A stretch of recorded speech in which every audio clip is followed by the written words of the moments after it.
हमने संसार में जिनको अपना आश्रय मानकर जीवन साथी के रूप में वर्ण किया और जीवन समर्पित कर दिया, उन्होंने ही जब हमें ठुकरा दिया और जीवन की मझधार में बिल्कुल अकेला छोड़ दिया।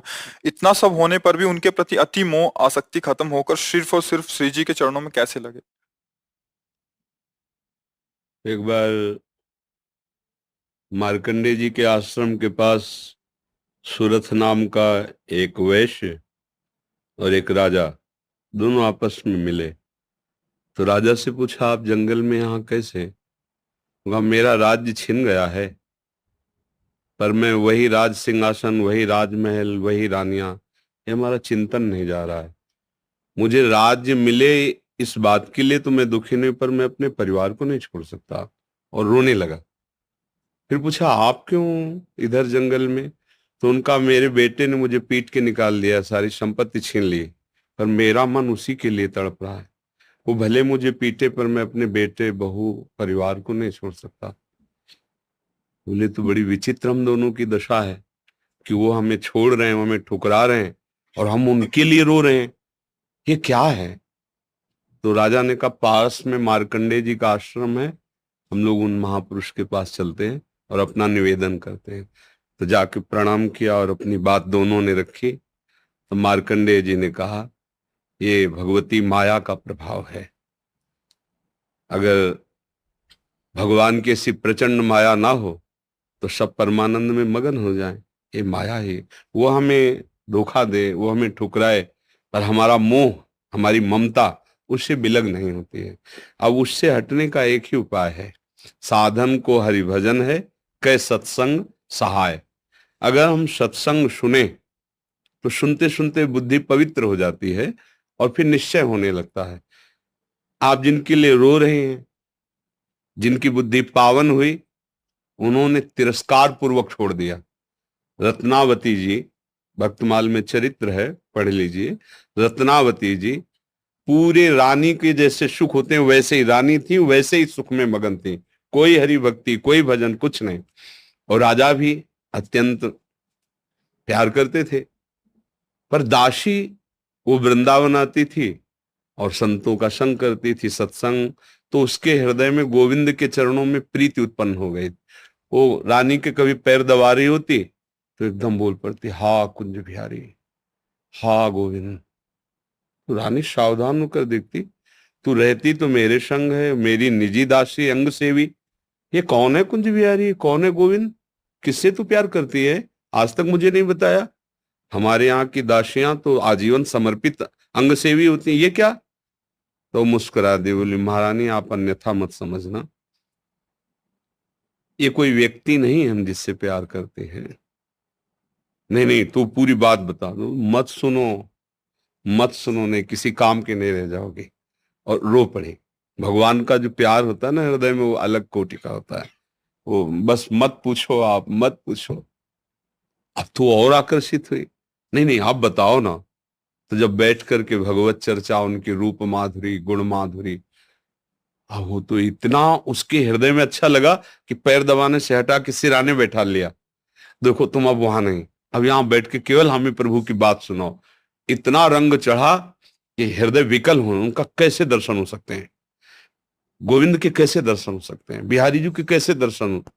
तो उनका, महारानी जी एक ही उपाय है, यदि प्रगट में संतों का संग किया जाए तो निश्चित संत सभा में गोविंद छुपे रहते हैं, वो जरूर कृपा करेंगे। तो रानियों कहीं जा तो सकती नहीं, तुम ऐसा करो, बगल में एक भवन तैयार करवाओ संत सेवा के लिए, और संतों को बुलाओ, और हम स्वयं बनाएंगे, संतों को पवाएंगे, उनके श्रीमुख से भगवत चर्चा सुनेंगे।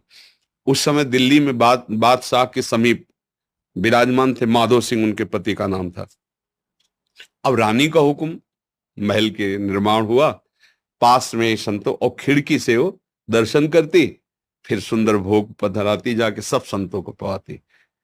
ये जब सूचना पहुंची राजा के बाद, बिना हमारे आदेश के संत निवास बन जाना, संतों के बीच में, रानी को ऐसे कोई सहज थोड़ी देख सकता, जाना सब। तो हुक्म कर दिया, बिल्कुल नहीं, संतों के समीप जाना बंद, ये सब बिल्कुल, क्योंकि एक राज मर्यादा होती है ना। और कुछ कठोर शब्द कहे,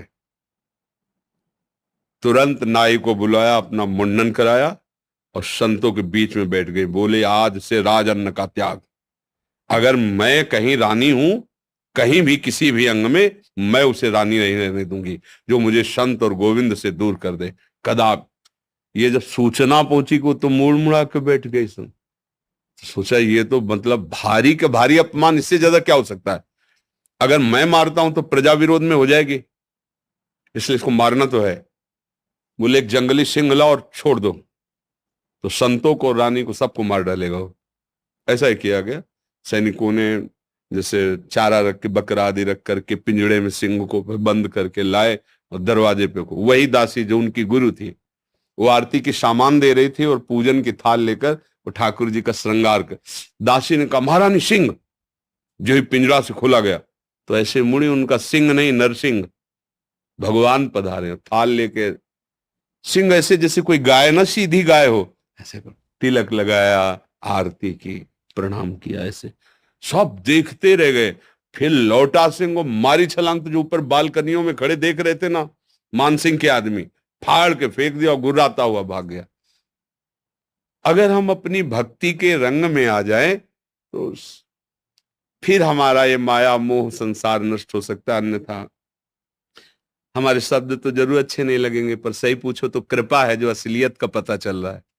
यहाँ कोई किसी से प्यार नहीं करता। अपने सुख स्वार्थ की जब तक पूर्ति लगती है, हमारा मन जब तक राजी है, तब तक हमें आपको प्यारे कहते हैं, अपना प्यारा बना लेते हैं। और जब हमारा मन कहीं और राजी हो गया तो आपकी तरफ देखते नहीं। संसार का यह स्वरूप, पर मेरे प्रभु का ऐसा स्वरूप नहीं है। सबरी मैया कोई ऐसा थोड़ी बहुत रूप ऊंचे कुल की, ऐसा नहीं था।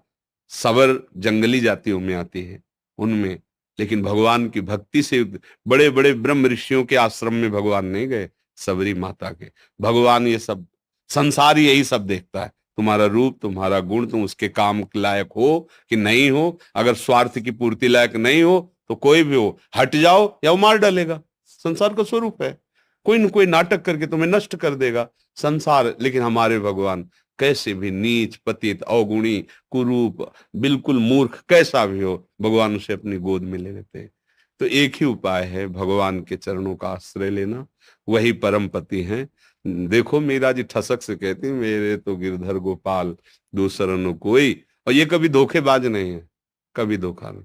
हम सही कहते हैं। अगर हमें जैसे बचपन से लगे रहे ना, हमें बात समझ में नहीं आती ना, तो हम ये जरूर माइक से कहते हैं कि भाई देखो, भक्ति करना ठीक है, पुण्य है, मंगल है, लेकिन हम अपनी छाती की बात कहते हैं। अभी तक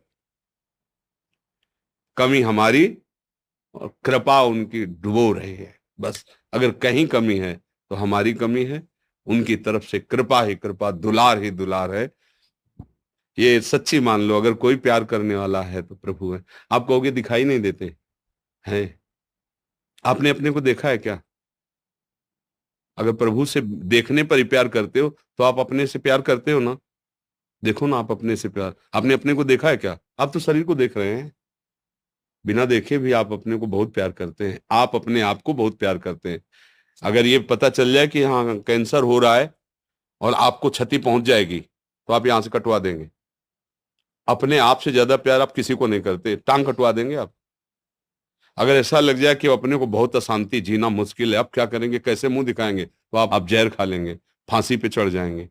मतलब समझिए, पर आपने अपने को देखा नहीं, जाना नहीं, फिर भी आप बहुत प्यार करते हैं। जो कुछ भी प्यार करते हैं अपने लिए करते हैं। अपने आप से बढ़कर आप किसी से प्यार नहीं करते, पर आपने अपने आप को नहीं जाना, तो फिर तुम उन्हीं के अंश हो। जब तुम अपने को नहीं जान पाए तो जैसे अनजाने में आप भी अपने से प्यार करते हो, ऐसे ही शुरू कर दो प्यार प्रभु से, और उनके तुम हो, वो सामने आ जाएंगे पक्का। ऐसा नहीं है तो अब विमान से उतरते हैं, ऐसे दोस्त की तरह मिलते हैं भगवान। पर बस यही है कि जैसे आप कहो कि हम राष्ट्रपति से हाथ मिला के आ रहे, प्रधानमंत्री से हाथ मिला, ऐसे हम अधिकार पुष्ट करें और चाहत हमारी प्रबल हो तो हमें भगवान मिल जाएंगे। वहां तो किसी की सिफारिश की जरूरत नहीं, खुद हमारे हृदय की बात सुन रहे। एकमात्र भगवान के चरणों से ही हमें शांति मिलेगी, वही हमारे हैं। दूसरा तो सब छल हो रहा है, माया का पर्दा पहन करके हमारे साथ छल किया जा रहा है, हमारे समय को नष्ट किया जा रहा है। सत्य बात है, न हम स्त्री है न पुरुष है, हम भगवान के अंश हैं और उनका भजन करके उन्हीं को प्राप्त हो जाए, यही हमारे जीवन का लक्ष्य है। हम तो बड़ी कृपा मानते हैं, जब प्रतिकूलता मिलती, कोई अपना नहीं होता ना, तब कृपा समझ में आती है कि बहुत कृपा है, नहीं तो इस मोह जाल में फंस कर पूरी जिंदगी बर्बाद हो जाती है। अब सावधान हो जाओ, अब निकल जाओ। पर इधर का रास्ता चलना थोड़ा कठिन है, इसलिए कुछ भी हो जाए फिर इधर नया चुन लेते हैं, नया मित्र चुन लेते हैं, नया घर चुन लेते हैं, नया वर चुन लेते हैं। बस इधर ही वो खोज शुरू की है ना अनंत जन्मों से, वो ये नहीं समझ पा रहा कि अंदर बैठा है, कह रहा लौट आओ, हमसे मिल लो। पर हम लोग बाहरी खोज कर रहे हैं और वो अंदर ही बैठा है, घर के अंदर प्रीतम बैठा हमारा इंतजार कर रहा है, हम दरवाजे के बाहर भटक रहे हैं, उसको खोज उसी को रहे हैं। जो सुख है, जो शांति है, जो आनंद है, वो प्रभु ही है, उन्हीं के लिए हम खोज रहे हैं। पर उनको ना मानकर, ना जानकर, अन्य रूप अन्य भाव में, इसीलिए हमें शांति नहीं मिल रही। मुझे लगता है नाम जप करो, सत्संग सुनो और प्रभु को अपना मानो, फिर वो जैसे जीवन निर्वाह करवाएं उनके ऊपर छोड़ दो। वो चाहेंगे पति रूप में मिल जाएंगे, मित्र रूप में मिल जाएंगे, वो जो चाहे जैसे चाहे, पर अपना जीवन का भार उनको दे दे। ये संसार कपटी और छलिया है, यहाँ कपट और छल ही मिलता है। प्रेम तो कोई भगवत कृपा पात्र जनों को ही समझ में आता है, नहीं तो कहाँ प्रेम। अच्छा, वो कौन सा मैरिज कहते हैं, लव मैरिज, तो मैंने प्रेम का विवाह, इससे बढ़िया और क्या बात होगी। भाई पहले तो गांव में था कि वर दूल्हा को नहीं दे, मतलब वर दुल्हन को नहीं देखा, दुल्हन दूल्हा को नहीं देखा। ऐसा नहीं था कि वो लड़की लड़का देख के बाद के ब्याह होता हो, ऐसा पहले नहीं था। गांव में तो माता पिता तय कर लेते थे, हो जाता। मतलब प्रेम का मतलब आपने चयन किया दोनों ने मिलकर, ये तो बढ़िया बात है ना। अब आपका मन मुटाव तो होना ही नहीं चाहिए, क्योंकि दोनों ने प्रेम विवाह किया, मतलब दोनों ने चयन किया, और 1 साल बाद तलाक हो जाता है। भाई कैसा प्रेम विवाह। वहां तो न वर को देखा था, न दुल्हन को देखा था, माता पिता की मर्यादा में आकर ब्याह किया और परिवार सुसज्जित मंगलमय आजीवन निर्वाह करते हुए, पूरे घर की सेवा, परिवार की सेवा, पति की अधीनता, पति पत्नी को ही अपना सर्वस्व मानते हुए, ऐसे ही भाव से आज हमारा क्या वातावरण हो रहा है। क्या हमारी उन्नति हो रही, क्या उन्नति हो रही। अगर पीछे से देखा जाए तो हमारी बड़ी, और ठीक है माता पिता की पसंद थी, आपने खुद पसंद किया ना, तो अब अपनी पसंद का निर्वाह करते जीवन भर दोनों मिलके। ये क्या बीच में, ये क्या, ये प्रेम विवाह है। अरे एक बार प्रेम कर ले तो फिर जैसा है हमारा है, जैसी है हमारी, आज जीवन उनका निर्वाह करे, ये भगवान की भावना से पुष्ट होकर चले। ये क्या दलित दुरा है कि आज इससे कर लो उससे, फिर ये तो पशु वाली चेष्टा हुई। यह मनुष्य वाली चेष्टा, धर्म वाली चेष्टा, प्रेम वाली चेष्टा थोड़ी। प्रेम का है कि भगवान ने एक बार विधान बना दिया गृहस्थी में, हम उसी विधान में संतुष्ट रहकर धर्मपूर्वक। पर न सत्संग है, न शास्त्र स्वाध्याय है, न भजन है, तो ये बातें सब लिखी हैं, दिमाग में नहीं आ सकती, हम ऐसे आचरण नहीं कर सकते। तो भगवान की कृपा से यदि आपको सत्संग समझ में आ जाए तो भगवान का आश्रय लो, वही मंगल करता है।